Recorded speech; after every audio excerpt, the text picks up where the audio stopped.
Nate Bargatze. It's a lot to have two dogs, because you got to open the back door and let two dogs out. Big Dumb Eyes World Tour, Casey's Center, Friday, April 24th. Tickets available at natebargatze.com. Chad Leistikow, Scott Dochterman, the two biggest Hawkeye and Big Ten beat writers, together on one show. GameDay Men's Health proudly presents Legends and Listeners. Best enjoyed with an easy Eddie from Big Grove Brewery. This is Legends and Listeners, exclusively on Iowa Everywhere.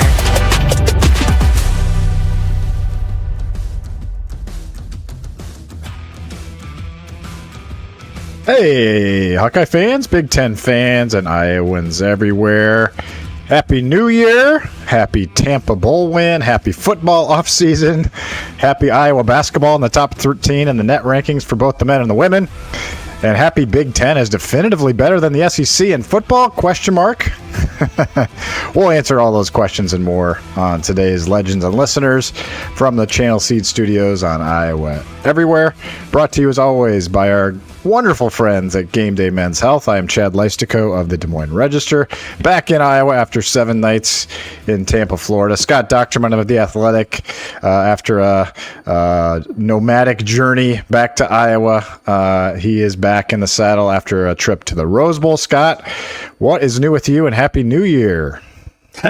Happy New Year, Chad. It's like the holidays just kind of, we go past them and we're like, what happened to them? Were there holidays? I'm not sure, but it's good to be back. Fighting a little cold, but overall we were on opposite coasts and saw two pretty important Big Ten wins. And yeah. I'll say this, Chad. For much of the Iowa game against Vanderbilt, I was at the Rose Bowl bash right outside the stadium, and it was filled with Hoosier fans. And when there was the final knee down, I posted it on Twitter. The place erupted. People were cheering like crazy for Iowa to beat Vanderbilt. So it was really kind of fun. Big Ten brothers in arms, and I think that's what's proved out so far this bowl season. Yeah, we're going to get to all that. It all ties together, and I think what's kind of interesting is that it feels like Iowa, Indiana, and Oregon kind of like all gained a mutual respect for one another, at least those teams for Iowa. And I think Iowa for them, I mean, the fan bases, or every fan base has their, maniacs out there. But in general, I think there was a lot of respect for how Iowa played both of those squads and how tough it was for both of them to emerge from Kinnick with a win. And now, of course, they're going to be playing each other for a spot in the FBS title game here on Friday night. So we're going to get to that. We'll get to all that stuff. I guess I was thinking we would start with Iowa's win over the SEC. Scott, is that cool with you? Yeah, let's talk Hawks. You bet. Yeah. Certainly one great example of how, the Big Ten has sort of taken it to the SEC this bowl season and last was Iowa's 34-27 win over number 14 Vanderbilt. Hawkeyes were 5.5-point underdogs when that game kicked off in chilly Tampa, Florida, about 52 degrees at kickoff. But you and I will say we both called this win outright for the Hawkeyes. I felt like it put a stamp on what was a pretty good team this season. Could have been better record-wise, but I think it was all in all a solid year for the Hawkeyes and really capped it the right way. Scott, what was kind of your biggest takeaway from the game as you saw it over there 3 time zones away? I think I would start with the fact that I think the score did not really, it belies the way the game was played, and that was Iowa dominated that game.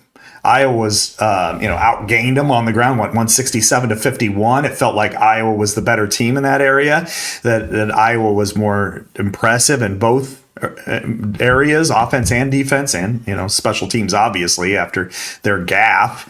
And I felt like Iowa won by a touchdown, but probably in the back of their minds they're like, man, if we didn't make those mistakes, which is Xavier Williams, the ball bouncing off him and into the end zone, 75-yard touchdown pass, some of the things you do not want to do is lose points and give up quick, easy points. And yet you look past those and you just look at the style, and it's like you couldn't have been scripted any better for Iowa, which is they ran the ball with effectiveness and authority. They closed out the game when they needed to, and then they passed the ball very consistently. And you see a young star emerge. So this was a red letter day for the Hawkeyes.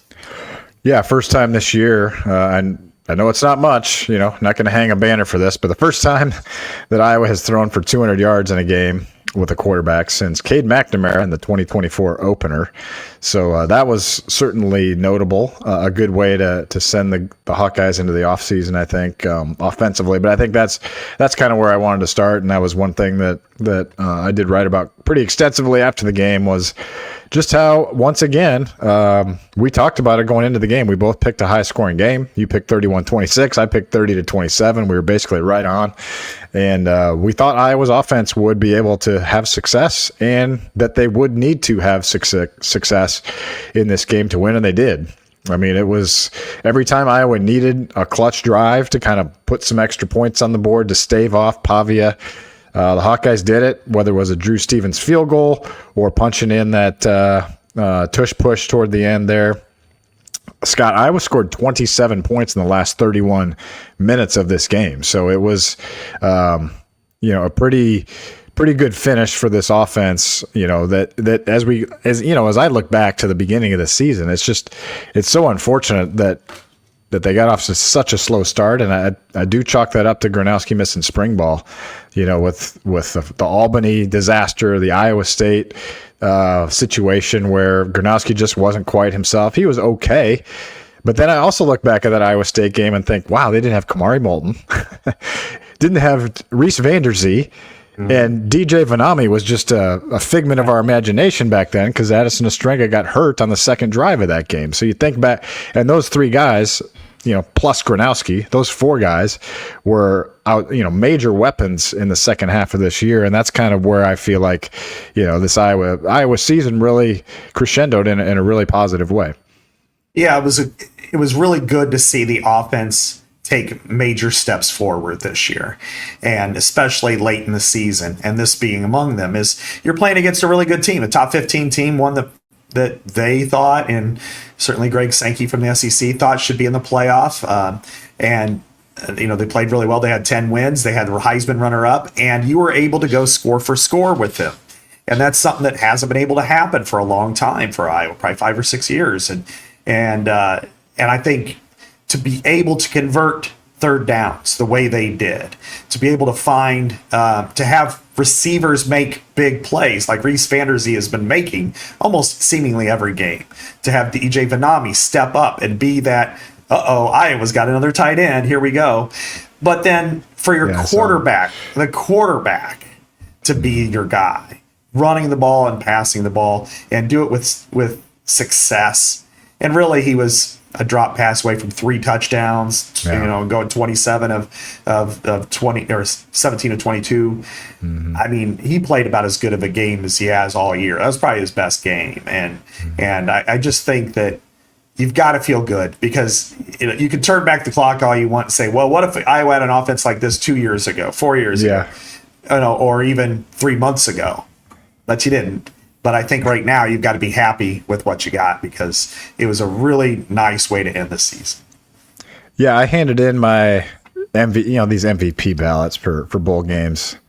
It's you're just like scrambling a little bit, and you have to turn it in before the game even ends. Yeah. I did vote for Gronowski, but I was second guessing myself after. Would you have voted for Gronowski or Vaname if you had a ballot there, Scott? I probably would have gone Gronowski because his run on that first drive was really impactful, and he scored a touchdown there again, tied the Big Ten record for most rushing touchdowns by a Big Ten quarterback. That's really impressive. And 16 of 22, the way he was able to continue to find DJ Vanami and then find a Reese Vanderzee in the end zone and engineer victory. It's hard to turn that down because considering who you had on the other team, and we know all about Diego Pavia's aura, but he is a baller, and he proved that. And I think you would have to have a quarterback who could match that. And I think Mark Gronowski did. I think Mark Gronowski was the better player that day, even over Diego Pavia. Iowa finished the season, Scott, 29.3 points per game. Just shy. We talked about Tim Lester's goal of hitting 30. And if you add in the 7 that they didn't get on the Xavier Williams drop, they would have been 2 points within 2 points of the exact 30.0 points per game. So the Hawks do finish. I tweeted this out the day after the game, Scott, and I think it's notable.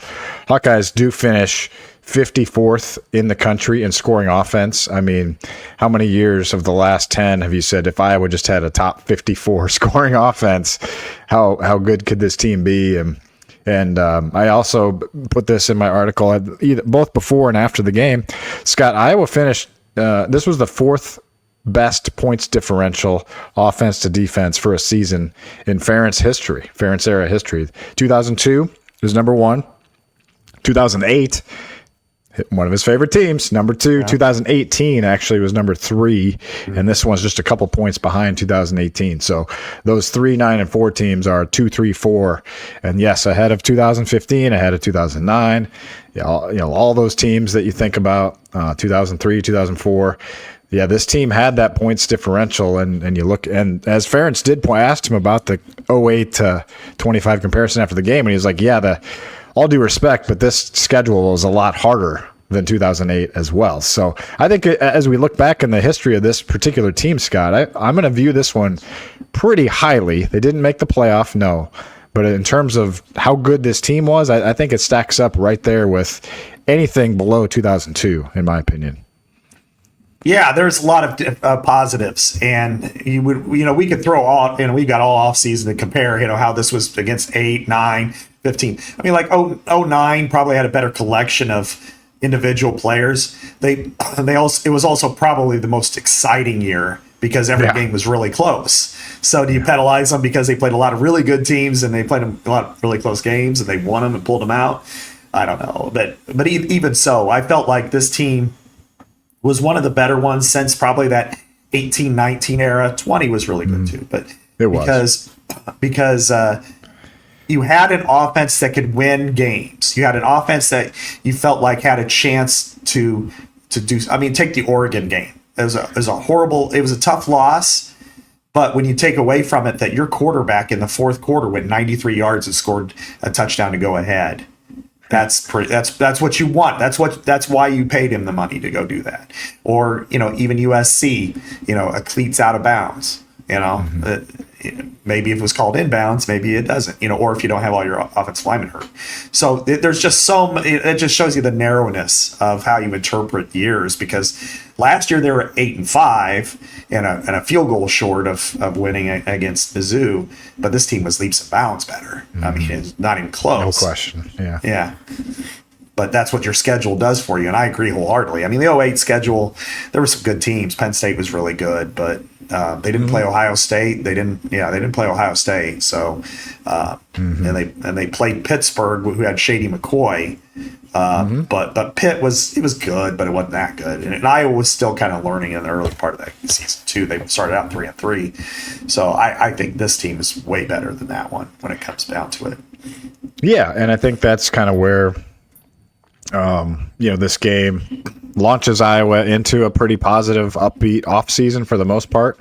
Do you want to get into portal stuff like later after we talk about the rest of the Big Ten, or do you want to kind of get into the future of the Hawkeyes now? Let's go with the future of Iowa right now. Okay. I think I would take this particular result and say, offensively, Vaname is a great example of this, Scott. He ends up as Iowa's leading receiver for the season by quite a distance, actually, with the 146 yards. By the way, that was a crazy stat. The second most yards ever by an Iowa tight end in a game. That's mind-boggling. I couldn't believe that when that was actually confirmed. Marv Cook in 87 against Marv Cook against Ohio State. Really? Wow. In 1987. 159 yards in that game. Of course, 29 of them coming in the last couple seconds to get him over the line there, literally to get him over the line, maybe. Although Under review, I don't know if it would have been. Yeah, it might have been stopped to the 1 on that one. Yeah. After review, the runner's knee was down at the 1 yard line. We'll put 2 seconds on the clock, and who knows what would have happened. But anyway. Yeah. Anyway, what I'm saying is the Vanami example to me was a guy that really acclimated to this Shanahan NFL system and understood the nuances of routes. You could hear it in his voice after the game. A Hawkeye Game Film kind of over-tweeted the video of this story or from my interview with him and just said, wow, that's really refined understanding of how to, like Travis Kelce drops in, Mahomes, like drops into scene. They know exactly where to go, as a receiver and quarterback. And I think that's what sort of started to click here with a guy like Vanami, with a guy like Vanderzee when healthy. I think Jacob Gill was really good at that for the most part, but obviously his talent wasn't probably at the level where you would want to have the receiver talent at level, but he was a solid player for the Hawkeyes. Anyway, I'm just saying, Gronowski kind of developed into that. So now you look into year 2 in this offense with a guy like Vanderzee, guy like Vaname as kind of fixtures coming back. Moulton's just a sophomore. Peeper's just a sophomore. Locke is just a sophomore. Really high on Leighton Jones, at left guard to come right in. That's a sophomore. I mean, there's a lot of really young pieces, and now the question is whether Iowa has the quarterback. We talked about that on one of our previous shows. I think the 26th we talked about that was, they think they've got their quarterback, but that's the bigger question on offense. But it's kind of exciting to think about the year 2 of a Lester system. And it doesn't seem like a lot of portal losses on offense. So far, TJ Washington and Jazz Patterson, as we speak and record this show, it's always dangerous to do this, but as we speak, a couple of the only real notable offensive players to depart. So it seems like a lot of positivity for the offense going into the next season, even though you lose Gronowski and Stevens and Jones and Dunker. Yeah, there's going to be some hiccups, but you hope to get rid of a lot of them in spring and summer. I mean, this is he's going to have a third quarterback for the third straight year. And you had to deal with Cade McNamara and then a collection of guys, Brendan Sullivan and what have you in year 1, and then this year with Mark Gronowski gradually getting into the groove. And heck, if he had one more year, you'd feel really good about that. But quarterback is something that's always going to be transient when it comes to college football. And you've got 2 guys that you're deciding you're not going to go to the portal to go get anybody. And so that means you've got a lot of faith in whether it's Jeremy Hecklinski or Hank Brown or, maybe Traydon Bessinger comes in June and impresses you. I mean, that's something you can't count on, but it's not completely foreign because they kind of did that with Nate Stanley. When he came in, he moved up to number 2 very quickly. Jimmy Sullivan, I'm kind of overlooking, but I think maybe he's a year away, but still, I think you look at I feel probably pretty decent about the offense right now because even though quarterback is a concern, I think you have 2 humongous pieces up front. And Cade Peeper, I don't know if he's going to go to center or if he's going to stay at guard. My recommendation is stay at guard. I think he's so good there. He's an All-American guard. They keep him there. And Trevor Lauck at left tackle, if that's where he ends up, again, that's awesome. And then, as you said, the best part about this is that they finally have gotten the stagger back the way that they were pre that huge drop off from about 2021 to 23. Right. Because now they've got a couple other players, as you said, Leighton Jones, they feel really good about. You've got Lucas Allgaier, they feel decent about. You've got a lot of really young, talented guys coming in. Mike Maslinski's back, and he could be, and Jack Dotzler. I'd hate to forget him because he was barely missed the party, really. Right. So you can look at your front wall and say, okay, you've got Mike Maslinski, you've got Leighton Jones, you got Cade Peeper, Dotzler at right tackle, and Lauck at left. And you feel like, okay, you can go forward with that and then maybe have a rotational situation, with Allgaier or maybe one of the other younger guys, a Carter Nielsen or something at tackle or somebody else, and feel like, okay, then if Peeper goes to the NFL next year, which is probable, then maybe somebody else can come in. So then you can get to that point where you're just kind of cycling yourself back to being one of the best offensive lines. And then, as you said, the elevation of Vaname cannot be understated. It is unbelievable. I mean, people are like, whoa, here's Iowa. He's got another guy. And it's like 2 years ago, he was a high school quarterback. He was a walk-on. And now here he is. He earned a scholarship in the offseason. And now he's, I know Addison String is coming back, but he's number one. I mean, there's no doubt about it. Yeah, right. Yeah. And Thomas Meyer played 27 snaps in the bowl game. Exactly. I wouldn't be surprised if he passes up a Stringa too, because he's got immense talent. So offensive line wise, I'm just having some behind the scenes conversations down in Tampa. Background off the record type stuff. Like, there's a real feeling that this offensive line is going to be pretty good again. I did talk to George Barnett on the sideline ahead of the game and just asked him kind of what thought he might do at center. And he's going to rotate Pieper and Myslinski in the spring, just kind of see what happens there. And I'm with you. I think the solution that makes the most sense to me is yes, keep Pieper at guard. He just moves so well and so powerful there. And Myslinski is a natural center anyway. And I think he could be kind of that 1 year stopgap or whatever you want to call it. And I think as long as he's healthy, he's going to be pretty decent. I mean, this is a pretty good prospect that's just had bad injury luck. And then one guy that maybe that you didn't mention that I know is making a move at right tackle, and it's a name we haven't talked about at all on this show, I don't think ever. But Cannon Leonard, 6'9", 310, 315. This is a guy that's, kind of got like that Spencer Brown type potential at right tackle. Still got a ways to go, obviously. He's never really played meaningful snaps, but just another guy to watch at right tackle. And Dunker was so banged up this year that, they probably didn't get as much out of right tackle as they would have if he was healthy. So, I think Dotzler or Leonard or Allgaier or whoever ends up over there, it won't be a massive drop off considering the performance that they had this year. Just was impeded by injury. So, offensively, I still think, and I know they want to get a receiver or two out of the portal. But if they retain Vanderzee and Vaname, which I assume they will, it's a good starting point, I think. And Heklinski, they love him. It's just a matter of, how quickly can he come along? And same with Hank Brown. I really don't think he's far off either. So that part's fun. Do you want to switch to defense, or do you have any more offensive comments there? I do want to talk about wide receiver though. And I think Reese Vanderzee has clearly been the number one. He was, to me, I know there was a lot of talk about KJ Parker in the offseason and stuff like that. No, I always thought that Vanderzee was the best one, and I think he's a keeper, and I think Dayton Howard is one as well.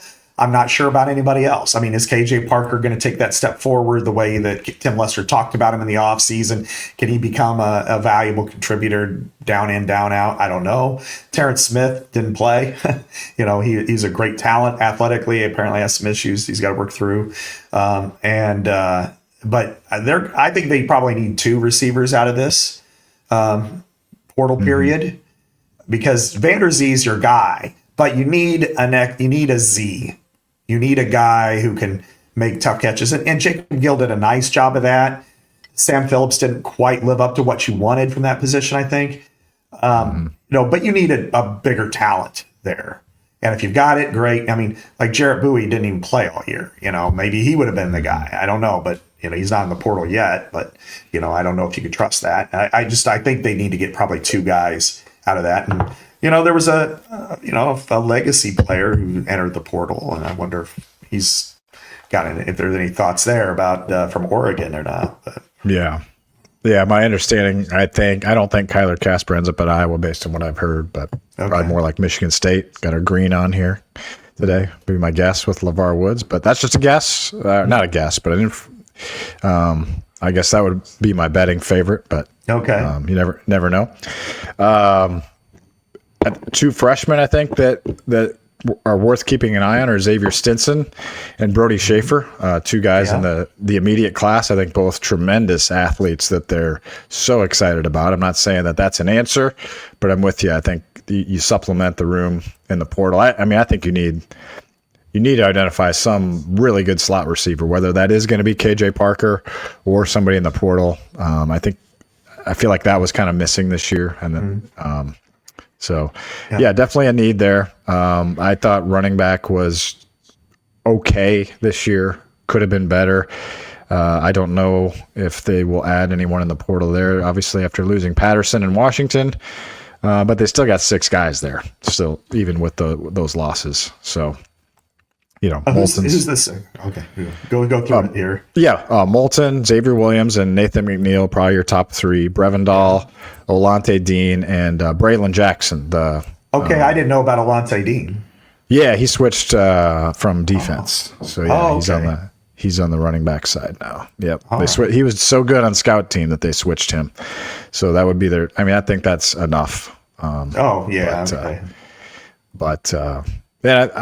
Moulton had a strong season. He wasn't Caleb Johnson. So they still need a little more on that position, I think. But overall, go ahead. I would have liked to have seen a home run hitter there. Mm-hmm. I mean, and I don't know. McNeil potentially has it. We know Dahl has the speed.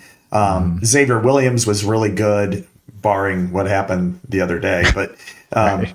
And Moulton is pretty consistent. He's he's an innings eater. Out there, he does a nice job of he's got how many times did he hit 90 yards in a game? It's crazy. It's like you can't ever get to 100, but he had a nice year, 5 touchdowns. I think that was a nice season for him. But you do have to see if Nathan McNeil takes a step forward, does he really do it? So yeah, I like hearing this.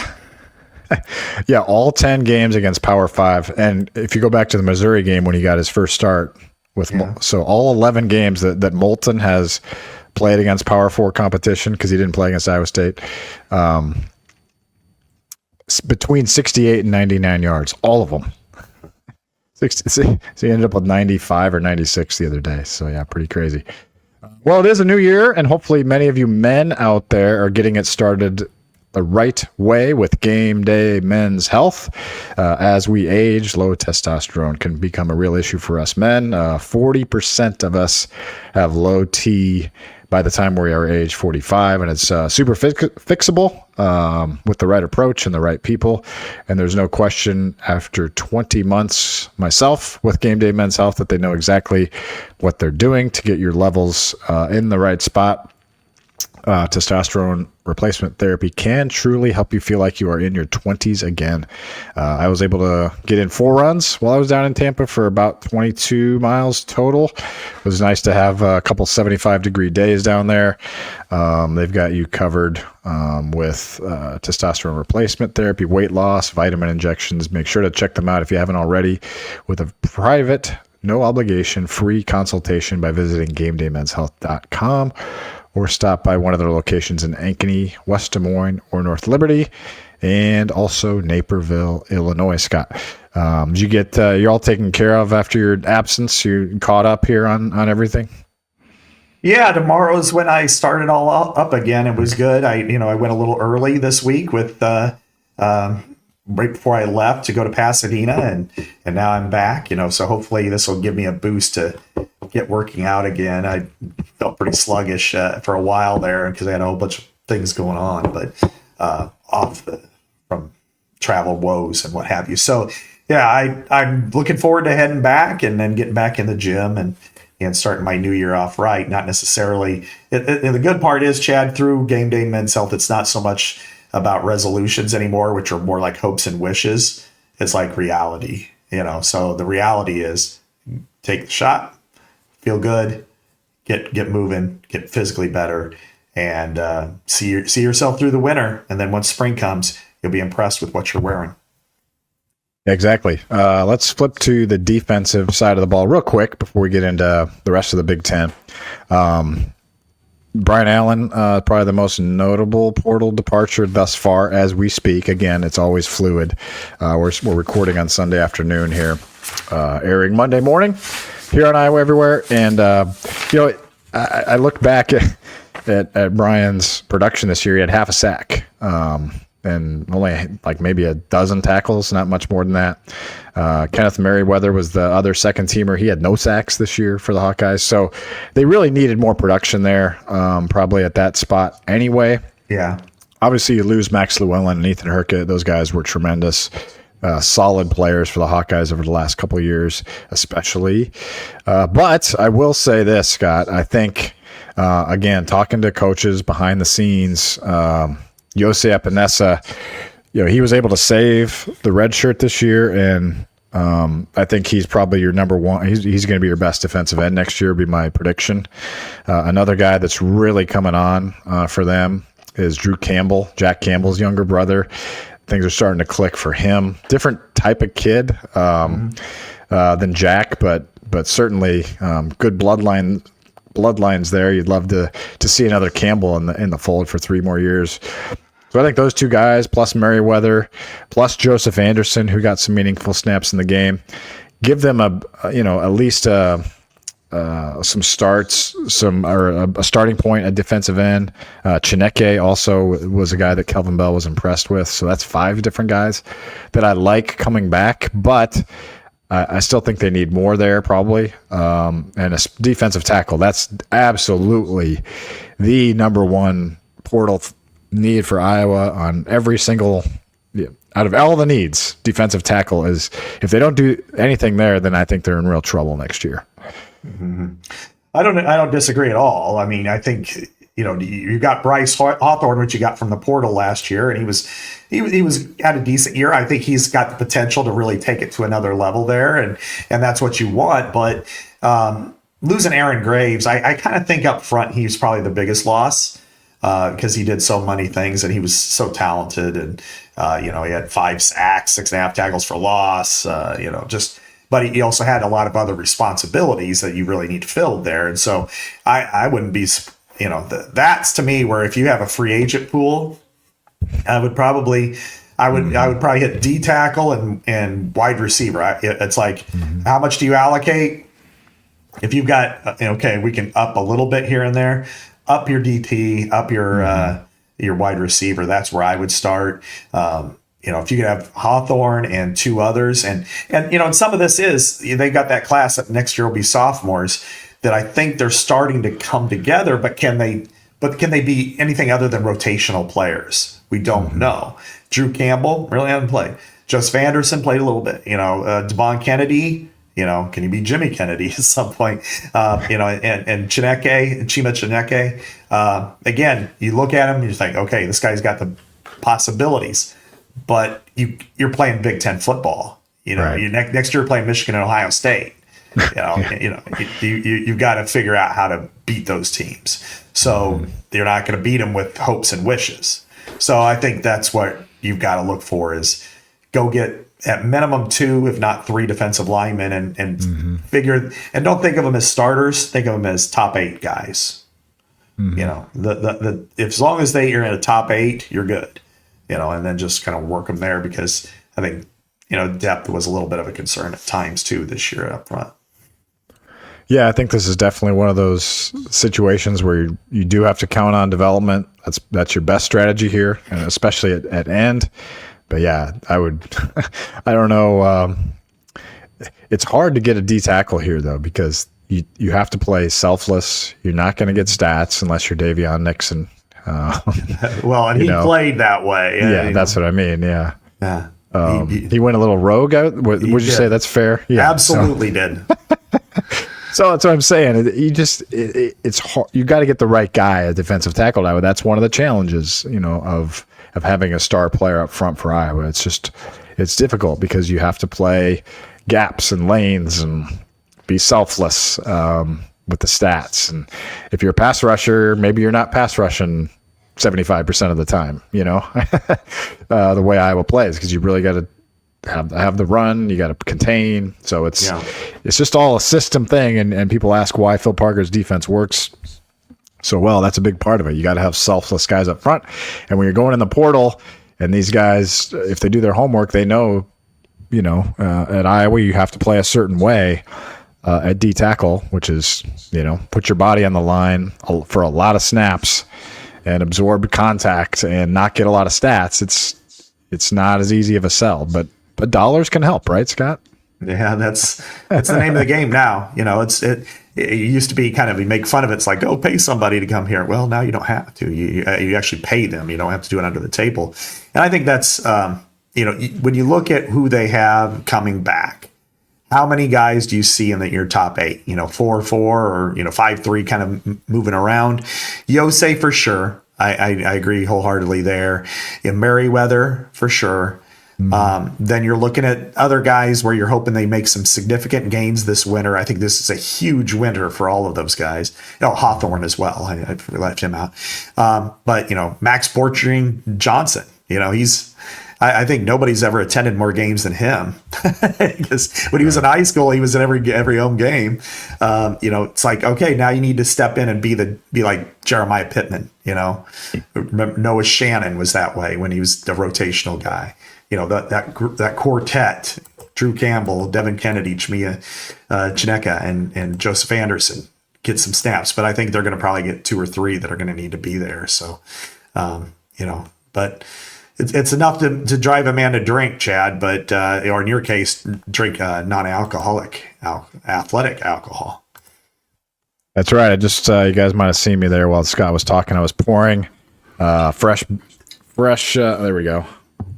Fresh can of NA Athletic Brewing. Today's choice from Athletic Brewing is Cerveza Atletica, Mexican-style copper. Has notes of toasted bread, light malt, and floral hops. They go perfectly with Mexican food. And one of the family things we did over Christmas before I left for Tampa was make Mexican tamales. We had pork, chicken mole, and rajas. The supply is still going strong over here, so it's a good time to have Mexican cerveza. Athletic Brewing Company is a fabulous sponsor of Legends and Listeners. They are America's largest dedicated non-alcoholic brewer. And we're very, very, very happy to have them aboard. It's time for your resolutions, right? This is a great partner in that. If you want to have a dry January, even Athletic Brewing is a perfect companion for you. Athletic Brewing is indeed fit for all times, as is their slogan. Visit their wide variety of products at athleticbrewing.com, and I have cycled through a lot of different varieties at Athletic Brewing, and I love them all. And I'm enjoying. I'm going to enjoy a sip of this Mexican copper the rest of the show as we go. Well, if you need something with a little more kick, you can always go to Big Grove, and there are several locations, including to get the Easy Eddie, which I have this koozie here because I don't have an Easy Eddie. I'm a little under the weather, so I would drink one otherwise. But in Iowa City, in Solon, the OG, Cedar Rapids, and in Des Moines, you can go to Big Grove Brewery and you can enjoy any kind of beverage you want, whether that is an Easy Eddie, my favorite, the 1939, your neighborhood Pilsners. All of them come, and they're all delicious there. And I would say there's going to be plenty of Big Ten basketball on, and there's a lot of Big Ten football still to be yet to be played. Big Ten football teams will play there'll be one game with 2 teams playing in the semifinals, and one of them will escape to the national championship for the 3rd straight year. So if you want a nice beverage and a great meal, swing on over to Big Grove and have yourself an Easy Eddie. It's a great place to drink. So where do you think Iowa ends up, Scott, in the final rankings? I think probably they'll finish lower than where they deserve to be my guess for the AP poll anyway, because Iowa's not in the AP poll right now, right? So they were 2 spots out. Yeah. But they just beat, a top 15 team, and Iowa got a lot of love. I mean, a lot of people tuned into that game. Iowa got a lot of love, I think, for that win. A lot of people saying, the best 9-4 team in the country. Where do you think the Hawkeyes end up, Scott? Well, they should end up at least 15th, but they won't. They'll, I hope that they end up in the top 20 because they deserved at minimum that.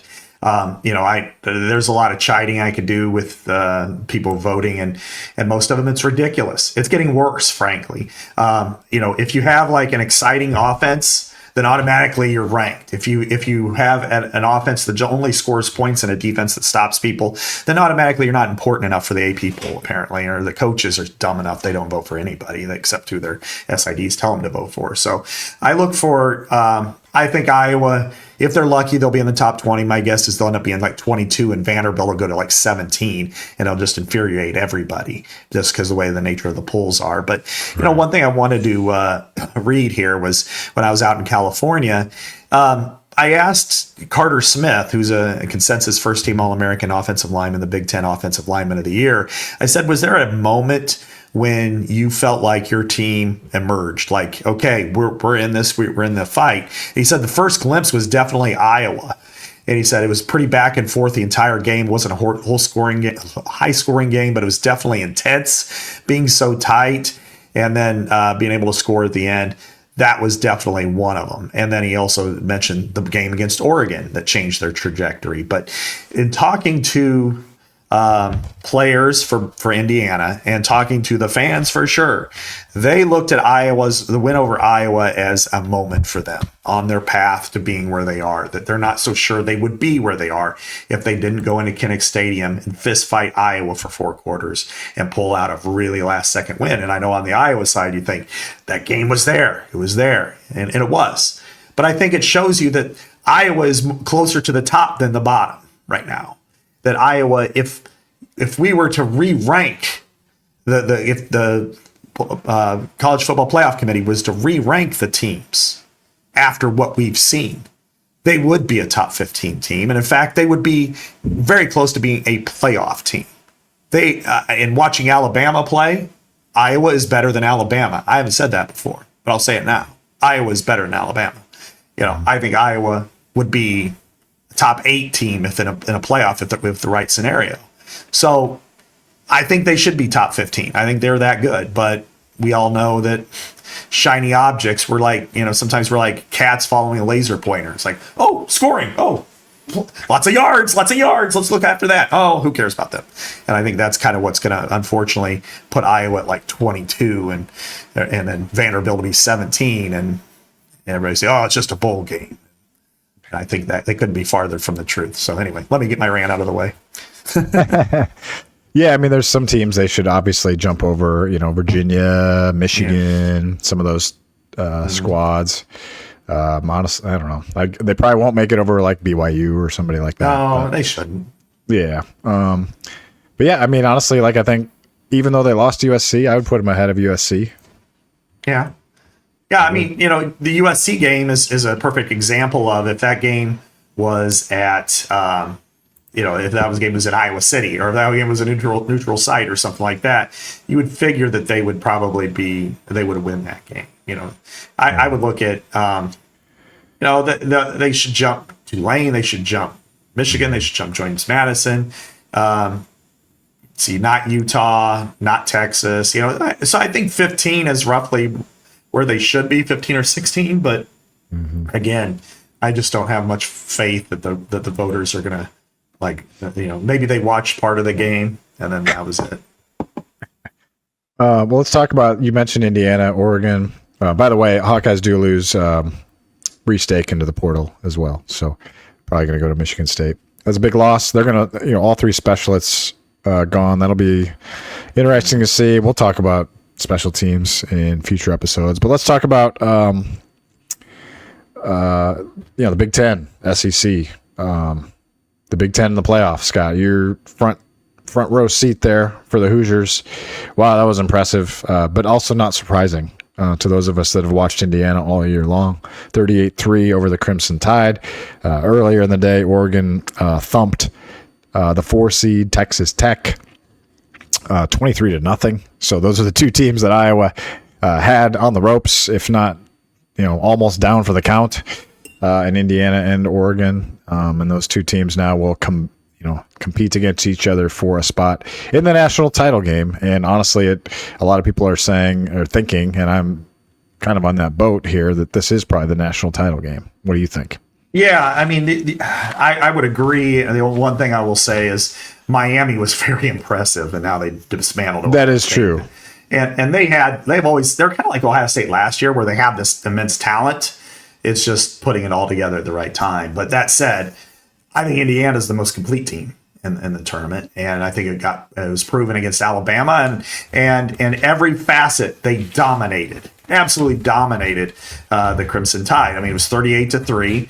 It was one of only 7 games where the outcome was more than 35 points. In fact, the one that we were at 10 years ago, Chad, It was only 29-point margin. So this was worse.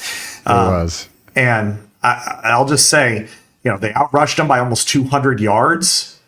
Alabama could barely pass. Line of scrimmage was a complete and utter domination. It was 38-3, but if that would have went another quarter, it would have been 52-3. It was just there he is, Signetti.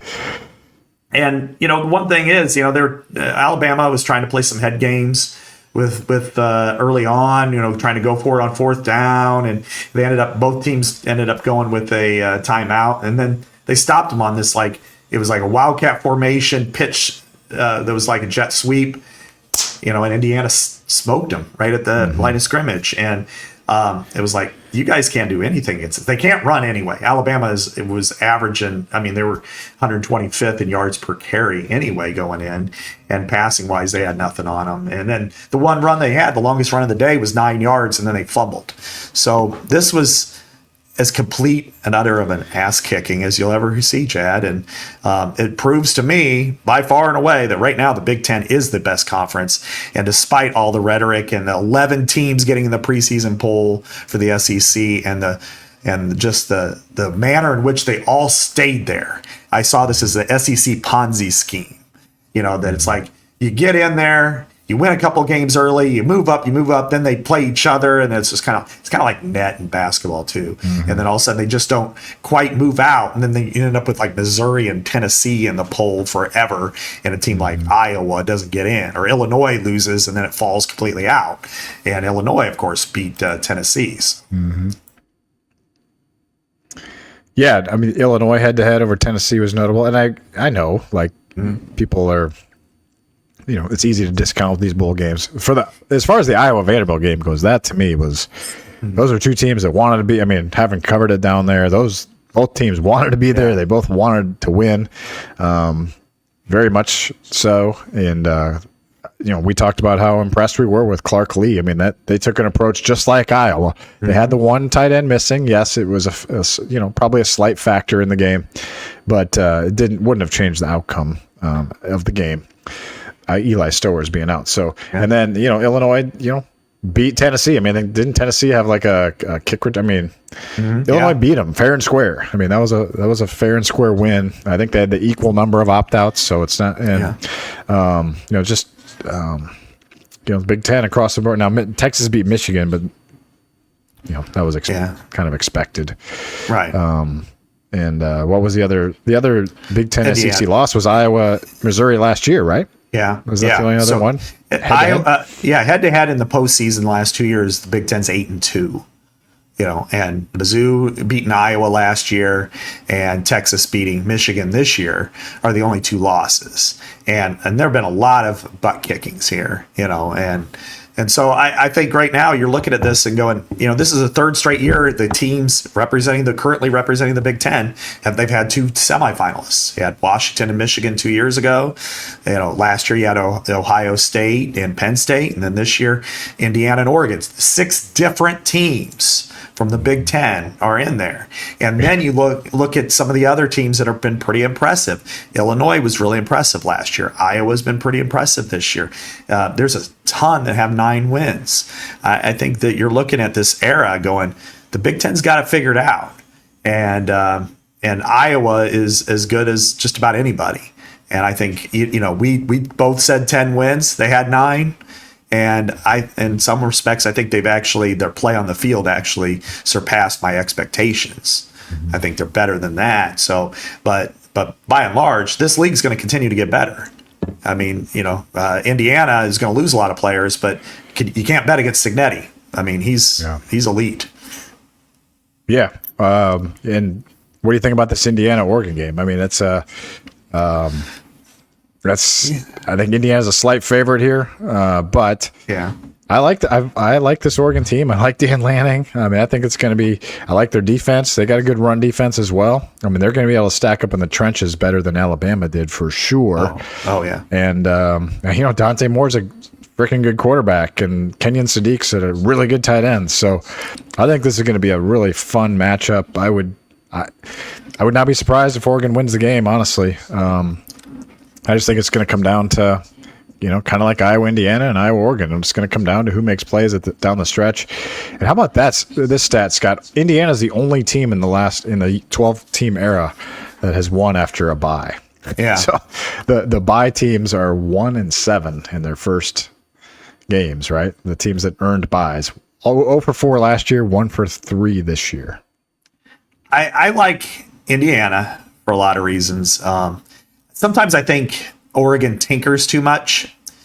They did it the other day against Texas Tech. That could have been a much bigger blowout than what it was. It was only 23-0. Because I think sometimes they try to get too cute, whether they're the Dan Campbell, let's go for it all the time on fourth down instead of taking points, that sort of thing. This game is going to be about getting your points when you can get them. And, and you look at, key stat areas and I try to, they're really close. They're both elite in offense and defense, just about every category. And then, and they've got powerful offensive lines, really stout defenses, a couple areas that I'm probably slightly concerned about with Oregon versus Indiana's one of the best teams in the country when it comes to third down on offense and defense. They're number 1 on offense, number 3 on defense, whereas Oregon's not. And Oregon's really has struggled on defense, touchdown percentage in the red zone. But that being said, this is a really good matchup. And I think this is the type of matchup that you look at, Chad, and you go, you can see either team winning. So it's going to be about conversions, and it's going to be about turnovers, penalties, all the little side issues. It's like who had a block in the back on a punt that returned, instead of an 18-yard return, it turned out to be a 10-yard penalty, and now it's a 30-yard swing type of thing. That to me is where this game's going to be won or lost. But I still like Indiana. After watching them the other day, I'm like, I don't think there's a team in the country that's as good as they are. Yeah, 4-point favorite on Friday night. The other game is Miami 3.5 over Ole Miss. So Ole Miss, I was impressed with Ole Miss. It's just what a story that is. But I like Miami there. I think just because I think this Ole Miss thing, I don't know, it's just going to catch up to them here in a little bit. And honestly, I wasn't that impressed with Georgia. Yeah, personally. neither. So yeah. I just don't. I think that was a battle of kind of like teams that are probably like back end of the top 10 in my opinion, and I think Miami's right there though. I think we're going to see 3 of the top teams in the country this week. Yeah, Miami, physically they stack up with anybody, and they have all year. They had those 2 losses, though they're kind of inexplicable. But when you look at it, it's not that bad. I mean, they lost to Louisville and SMU, and both of them ended up with 9 wins. But still, they shouldn't have had them. Ole Miss is. You wonder when the clock's going to strike midnight here. It's going to happen. I feel like it's going to, yeah. I mean, they pulled it all together. They have a really good offense, but their defense is not that good. No. And maybe they have enough offense to get them through here against Miami. But if they try it, but then it's just not lights out to me. Mm-hmm. So Miami has the defense that can stack up with most teams. It's like, which version of Carson Beck are you going to get? Because, and of course, they have one of the most exciting, electrifying players in the country, Malachi Toney, a true freshman wide receiver who could play for anybody, anytime. So I guess I would probably go Indiana, Miami is probably my guess. Okay. Yeah, I'll probably lean that way as well, but I just think it's going to be a great game, Indiana, Oregon. Before we move to, we want to do a little bit of Ben McCullum here to finish. But first, I do want to ask you about Ohio State. What did you make of their loss? I mean, it was I was kind of finishing up my writing and was just like looking up, and I saw that pick 6 touchdown. I was like, oh my God, like what a disaster. I mean, I bet Columbus radio has just been nuts this week. Yeah, I know. I'm sure they're glad that they had the holiday the next day, so they didn't have to answer all those crazy calls. But that was disappointing for a lot of reasons, I think, for Ohio State. And they were exploited. They had a guard issue. They couldn't get one at the Quick Trip or whatever they have there, like at the gas station. That right guard was a problem for them all year long. I was probably more disappointed for them in their run defense because they really, Mark Fletcher's a good running back, but man, I did not expect them to get beat up the way they did. I mean, they have, going in, they had the best defense in every single, category. Julian Sand Oregon, his second straight game he's struggled, but these are the two best teams he's probably played all year. So, and get Jeremiah Smith the ball. That's all they really need, and Cardell Tate too, for that matter. But I just, it was really disappointing end, and in Columbus, they're going to need somehow, some way, they're going to have to flush this loss, and in Iowa City, you don't have to worry about flushing losses, but after the holidays, if you need some ways to flush some other things, it's time to give Ackerman Plumbing a call. And Ackerman Plumbing services the Iowa City area, and we're thankful for their support here in Iowa Everywhere's Legends and Listeners and Instant Iowa. It is only in the residential plumbing business, so your calls matter and will always be answered in a timely manner. Whether it's from a plumbing emergency, routine service and maintenance, equipment replacement, or upgrades like tankless water heaters and water filtration systems, call Ackerman. They love a business that's growing, and they are looking for service techs, so give them a call. And a shout out to the Ackerman team, Corey, Stacy, Aaron, Nathan, and all the rest. So visit Ackerman-plumbing.com for 5-star residential plumbing services in the Iowa City region. It's too bad for the Big Ten. It's too bad Ohio State didn't take care of business there, because that would be, you'd have easily the three best teams in the semis, all Big Ten teams. In this, but nonetheless, Big Ten will have a national title contestant yet again. We'll see. Maybe the SEC rises up here crazily, but I'm going to go Miami as well.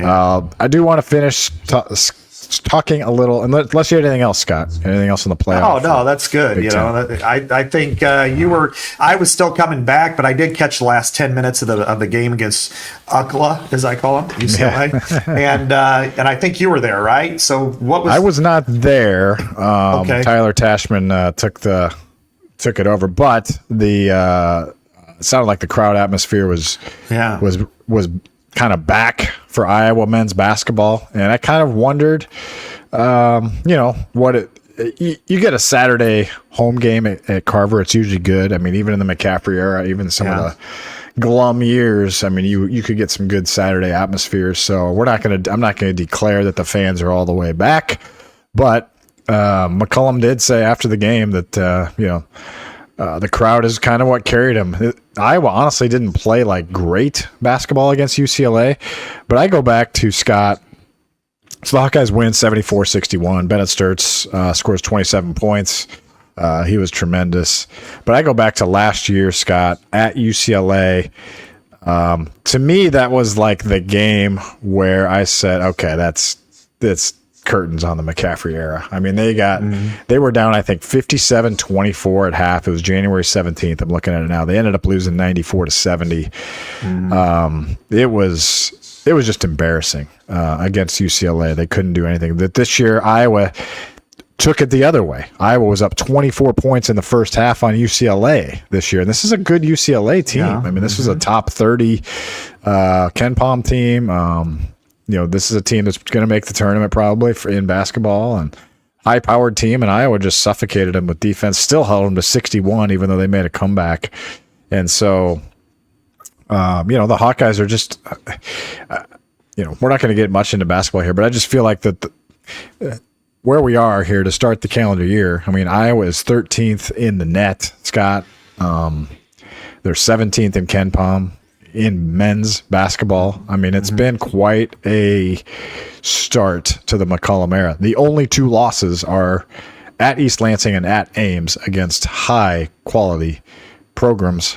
And, that now the Hawkeyes go up to the barn on Tuesday, but it just feels like Iowa men's basketball is in a really good spot. 12-2, 2-1 in the Big Ten to start the new year.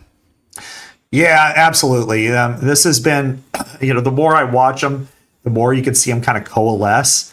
And you can also see that they have not reached their ceiling by any stretch. They've got a way to go. I think offensively, they play really hard defensively, of course, and they're playing well there. But you can see offensively, they're still trying to work through things. But UCLA is an outstanding team. I mean, they're well coached, of course. Mick Cronin's a great coach, and Donovan Dent is a tremendous player there for them. And UCLA is going to the tournament, so I think having that home win is big. And I'm anxious to see how they continue to grow. They go on the road. Nobody's accused the barn of being. I mean, I think it's a really cool and unique environment, but it's not exactly massive home court advantage for the Gophers. But next Sunday, Chad, when they play Illinois at home, the Illinois Balkans, Eastern Europeans, that to me is going to tell us a lot. Because it's a rivalry game, number one, and two, these are two teams that are going to get after each other. I just hope that it doesn't coincide with the kickoff for the Chicago Bears and Green Bay Packers game. I know, that's my biggest fear. It's my biggest fear. You guys probably already know the game time by the time you're listening to this, but it's 11 a.m. Sunday. If the Hawkeyes can take care of business Tuesday night in Minnesota, Illinois is 8 right now in KenPom, so major test here. And then they play at Purdue right after that. So it's going to be a tough one, a tough stretch, a big stretch of games here for the Hawkeyes. But got to beat Minnesota first. But anyway, bottom line, it feels like, men's basketball excitement is back. I mean, the Iowa women also, they beat Nebraska the other day. They're, I think, 10 or 11, I think 11 in the net right now. I mean, that's another, solid, that's a real solid win. Nebraska's a good squad this year, so they're off to a good start. They play Northwestern tonight. So Iowa basketball, it's going to be a fun winter ahead, but, we like to talk football for the most part, but we'll get into some basketball this winter, I promise. Yeah, and I think a win like this against UCLA will help launch the basketball era, just because now football is over. There's the portal, everybody will be talking about it, but then it's like, oh, they beat UCLA. UCLA is still a name, and they're still a good program. So you beat them and beat them decisively at home with a decent crowd or good crowd on a Saturday, right before the students get back. And it's a whiteout, and it looked like you could hear it. You could hear the excitement while you're on TV, and sometimes I know that hasn't been the case. And then you come back, and then you play Illinois next week at home. That's when, to me, it's going to be like, okay, if you take care of business against Illinois at home, you will really further the ball down the field here, because then I think everybody will be paying attention going forward. And that's exactly what you want. I mean, you knew this wasn't going to be easy, but it could be successful. And if they go and beat Minnesota up north and then take care of business, and then whatever happens at Purdue happens at Purdue. I mean, there are games where you just say that'll be a flush-it game. That'll be a flush-it game. Yeah.